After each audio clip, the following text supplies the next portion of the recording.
আর মনে রাখবা মধ্যক নির্ণয় করার জন্য তিনটা ঘরের প্রয়োজন। কি কি?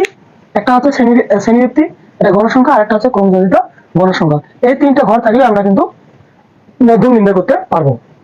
আচ্ছা, আগে আমাদের কি করতে হবে? এখান থেকে মধ্যক শ্রেণী নির্ণয় করতে হবে। কিভাবে মধ্যক শ্রেণী নির্ণয় করবো? দেখো আমি কিন্তু এই যে কয়ের কাজ করে ক্রমজনিত গণসংখ্যা বের করছি, আর এখান থেকে এখন আমি এই যে ক্ষয়ের একের মধ্যক নির্ণয় করবো। আচ্ছা, তাহলে এখানে এন এর মান কত বলতো? এখানে এখানে এন এর মান কত? 60, এটা 60। এখন দেখো কি করবো? এন ভাগ 2, অর্থাৎ 60 কে 2 দ্বারা ভাগ দেবো, কি পাবো? 30 পাবো। এখন দেখো তো এই 30 6 এর মধ্যে আছে কি? 6 এর মধ্যে 30 পাওয়া যাবে? যাবে না। 15 এর মধ্যে পাওয়া যাবে? যাবে না। 36 এর মধ্যে 30 আছে। তাহলে 30 যা এই যে 36 এর সোজা এই যে চিহ্নটা দেখতে পাচ্ছ না, এটা হচ্ছে আমার মধ্যক শ্রেণী, যা 57 থেকে 62 শ্রেণীতে অবস্থিত। শ্রেণীতে অবস্থিত। তাহলে অতএব মধ্যক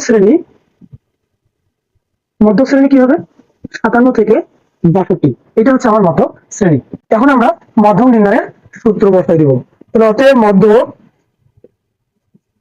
মধ্যক সমান কি? এল প্লাস এন ভাগ 2 মাইনাস এফ সি গুণন এস ভাগ এফ এম। আচ্ছা, দেখো এই সূত্রটা অবশ্যই তোমাদেরকে মুখস্থ রাখতে হবে। এখন আমাদের জানতে হবে এল কি, এফ সি কি, এস কি, এফ এম কি। এগুলো আমি মান বসানোর সাথে সাথে এগুলো তোমাদেরকে বুঝিয়ে দিচ্ছি। এল হচ্ছে মধ্যক শ্রেণীর নিম্নসীমা, কত? 57।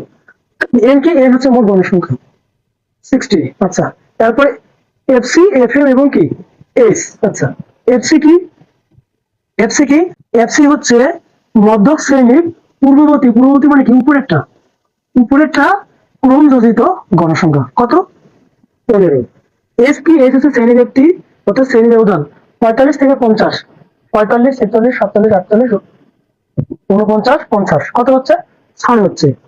এরপরে দেখো এফ এম হচ্ছে মধ্যক শ্রেণীর গণসংখ্যা। মধ্যক শ্রেণীর গণসংখ্যা কত? 21।